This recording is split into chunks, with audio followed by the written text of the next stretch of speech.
Prior to the start of every season, Premier League clubs go out and sign players. Some signings work out, others don't. Others prove to be more exceptional. Others are the perfect value for money. So today, we are going to be looking at the best 10 Premier League summer signings for the season of 2025-2026. It's been a long season with largely 7 games left to play for majority of the teams in the Premier League, other than Manchester City and Crystal Palace, who have 8 games left to play. We decided why not take our lenses through those summer signings that teams made in the summer and pick out the best 10 according to our assessment. So, welcome back to the Football Tribe UG channel. Robert Kesakos is your usual suspect. It's a pleasure to be back with you. Welcome to yet another episode on your favorite football updates channel. So today we will be looking at the best 10 Premier League summer signings. Whether you agree or disagree, the thing about value for money is something that cannot be ignored. But here's the list of my 10, or my list of 10 Premier League summer signings of the summer. In number 1 position is Sunderland's Granit Xhaka. The 33-year-old Swiss captain has been quite the acquisition for Sunderland. He has proved to be worth every penny for the 20 million euros that they spent on him. In Granit Xhaka, Sunderland bought themselves an experienced player, not just a player with experience, but also very proven, having played at Arsenal for a very long time and then left in the summer of 2023 to join Bayer Leverkusen, where he spent 2 seasons. I remember hearing this news and I was thinking to myself, hold on a minute. Bayer Leverkusen are going to be playing in the UEFA Champions League. Why on earth would Granit Xhaka be leaving Bayer Leverkusen and coming to a team that is just newly promoted from the Championship? Well, he may have had his reasons and his convictions about helping a team like Sunderland, because oftentimes in the Premier League, we have seen that teams that have been recently promoted are the same teams that end up being relegated by the end of the season. So it was such a huge risk for the Swiss captain, but he's proved to be worth every penny. The leadership he brings on the team, on the pitch, straight away he was handed the captain's armband, and that wasn't by mistake, because he's captain teams like Arsenal, Borussia Mönchengladbach, the Switzerland national team, and Bayer Leverkusen in terms of being a leader in that dressing room.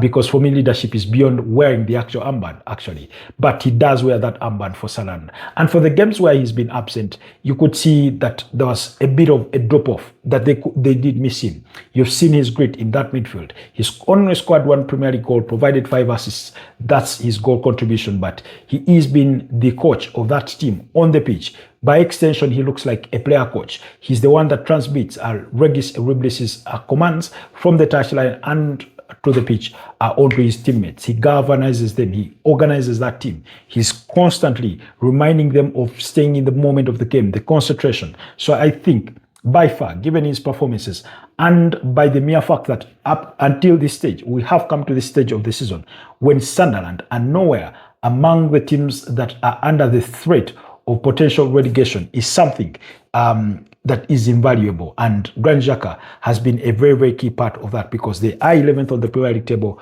with 43 points. So for me, it puts him in number 1 as the best summer signing of the Premier League. In number 2, I'll go with Liverpool striker Hugo Ekitike. The 23-year-old French striker came quite expensively, because he cost the Reds about £69 million, with that fee rising to possibly £79 million.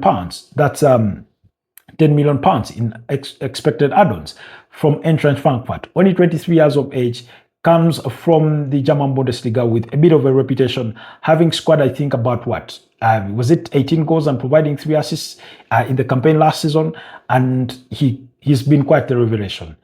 If players quickly adapted to the demands, physical and athleticism of the Premier League, Hugo Ekitike has been a huge part of that. He scored 11 Premier League goals and provided 5 assists, giving him a 16-goal contribution when the season is even yet to end.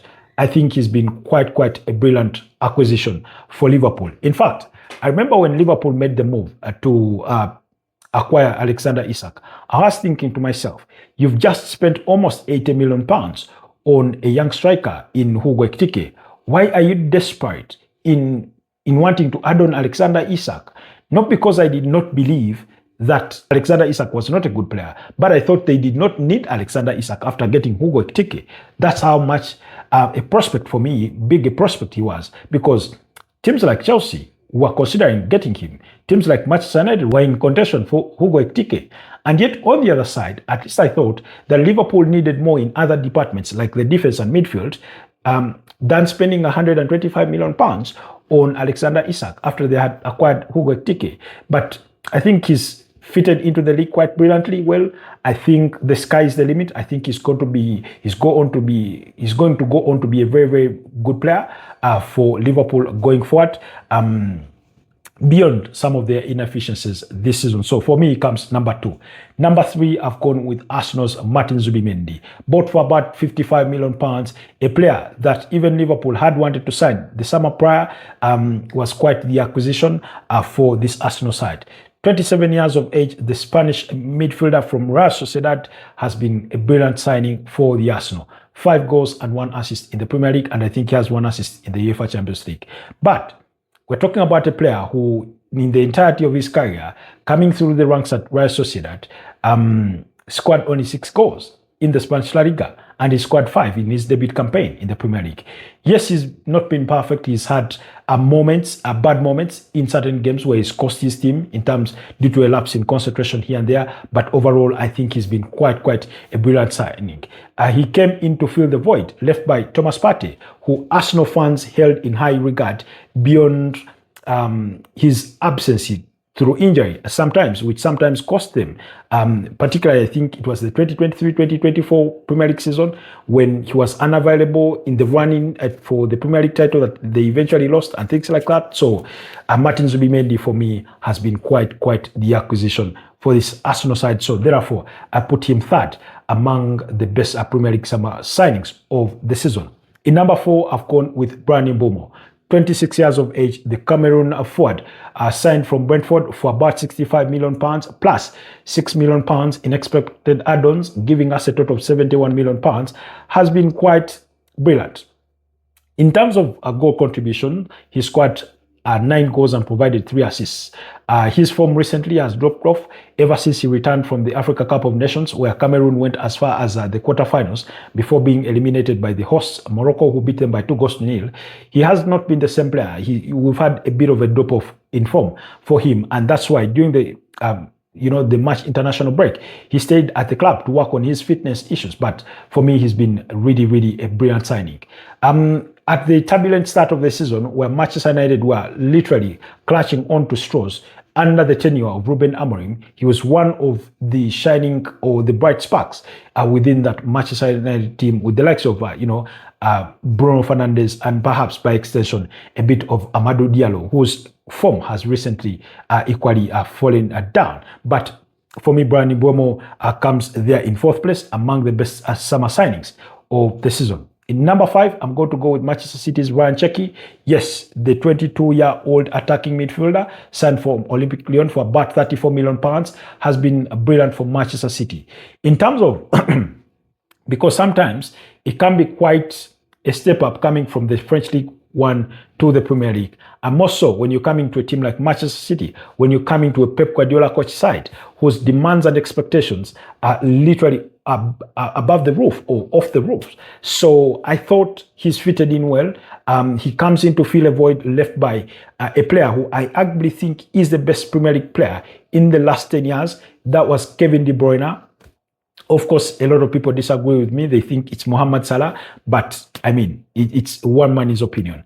Or it's simply my take. But whereas he's not yet lived to the expectations, he's not fully filled the shoes of Kevin De Bruyne, and nor should he, because he's a different type of player. But I thought he's done brilliantly well. He's fitted in well. He scored 3 goals, provided 8 assists thus far. I thought he's been quite brilliant. His dribbling skills are good. Oftentimes, unless you're Lionel Messi and previously Riyad Mahrez, Pep Guardiola does not let his players get away with so much. Or if you're David Silva, he does not let you get away with much. But Ryan Cherki has sort of been one of those players that he lets literally do anything he wants on the pitch, and he's been brilliant for me. So I put him in number 5 among the best summer signings of the season. In number 6, I've gone with the 24-year-old Brazilian forward from Chelsea in Joao Pedro, signed for £60 million from Brighton and Hove Albion. He has scored 15 goals and provided 4 assists. And the reason as to why for me he comes as below as number 6 is because he had already had 2 years of experience in the Premier League. So somebody is going to ask, how about Brandon Mbeumo is higher? The reason for that is that Mbeumo came on the backdrop of having his best ever season in the Premier League, where he scored about 20 Premier League goals or something. But nonetheless, he's traditionally winger, whereas for Joao Pedro, he's a striker, a 9/10, depending on where you play him. I think he's done well. A 19-goal contribution in his debut campaign.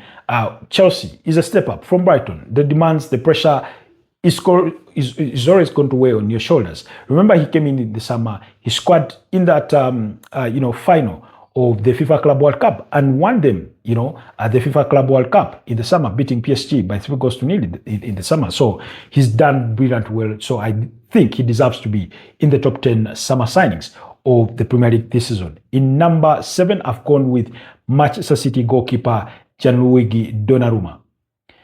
When you come at Manchester City to fill the void left by Ederson Morales Santana, who left to join Fenerbahce in the Turkish league, it's always going to be huge demands. We're talking about a player who at one point, I think, kept 20 clean sheets in the Premier League season, Ederson Morales. Him and Alson Ramsey-Baker, for a period of about 5 or 7 years, were the best goalkeepers there was in the Premier League. And Donnarumma has come in, kept 11 clean sheets, and bearing in mind that he was acquired for only £26 million for a 27-year goalkeeper of his kind of experience in Gianluigi Donnarumma, a UEFA Champions League winner the previous campaign, was quite, first of all, value for money. He's done a lot. He's made a lot of brilliant saves. You've seen games in which he's managed to keep Manchester City in the game when ordinarily, maybe on another given day, if it had been James Trafford in goal, perhaps, maybe Manchester City would be losing or drawing that game, and he's managed to keep them in the game. So I think Gianluigi Donnarumma was quite a good buy for Manchester City. Next to him, I've gone with, in 8th place, I've gone with Manchester United goalkeeper Seny Lomans. Yes, the 23-year-old Belgian goalkeeper acquired from Royal Antwerp for about £18.2 million, I thought has been quite the acquisition. Yes, he may not have kept as many clean sheets because he only has 5 clean sheets thus far. I think it's always a huge step up for any goalkeeper to go to Manchester United. We know the importance or the value attached to that goalkeeping role in Manchester United colours. You remember, under the during the days of De Gea Quintana, he was, for many, many seasons, their best player, season in, season out. That's the void. That's how good he's been, that as soon as he comes in, Manchester United fans started to draw comparisons and say, oh, he's a little bit of a David De Gea here. Why? Because of the way he sort of serves the ball with his feet. He's been really, really good.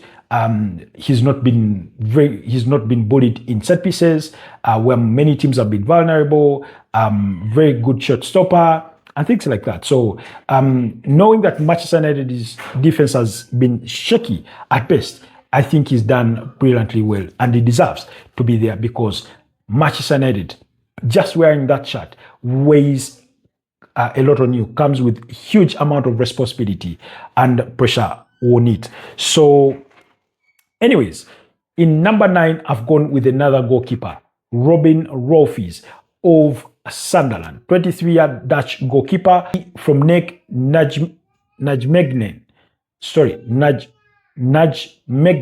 I hope I pronounced that well, but if I haven't, please forgive me. But signed for only £9.5 million, has kept 8 clean sheets.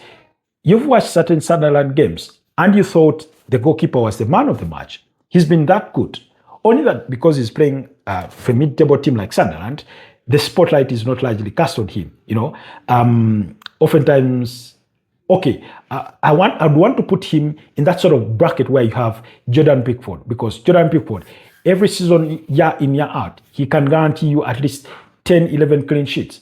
And there's a reason he's not England is number one goalkeeper and things like that. So I thought Ruben Grofis has been, in terms of value for money and the kind of contribution he's made for this Sunderland team, has been quite brilliant. Then in number 10, I'll go with Jack Grealish. Signed to Everton on loan from Manchester City for about £15 million with an option to buy for about £50 million, which I think is absolutely ridiculous. The 30-year-old was quite the revelation. You felt that Jack Grealish, when he wore that blue and white of Everton, he had sort of rediscovered himself to the Jack Grealish we had grown accustomed to when he was still wearing those Aston Villa colours. When he went away to Manchester City for £100 million, he sort of struggled in a way. You can only draw to the 2023, you can only draw to the 2023 Premier League season, where he was sort of brilliant, that treble-winning side of Manchester City. But other than that, he did not live to the absolute expectations for which he was bought for. But yet, when he came into this Everton side, albeit he scored only 2 goals and provided only 6 assists in 20 Premier League appearances, he was on the trajectory to hit even bigger numbers or better numbers. But unfortunately, he suffered a foot injury that had him ruled out for the remainder of the season. But for me, given his contribution in that short span of time, and best of what we saw, inspiring that attacking midfield of Everton, alongside Ilman Ndiaye and Keenan Drisbury-Hall, he was quite a force in that Everton team. So I place him 10th among the best summer Premier League signings. Do let me know if you agree. In your suggestion, who do you think I have left out? Do you think there's a player that deserves to be in this top 10 other than those that I've mentioned? Who would you add and who would you remove in my top 10? So let me know. Don't just let me know who you would add. Also let me know who you would remove, because we want to keep the number at top 10. Otherwise, that's it from me. Stay blessed, and I'll see you guys next time. Bye-bye for now.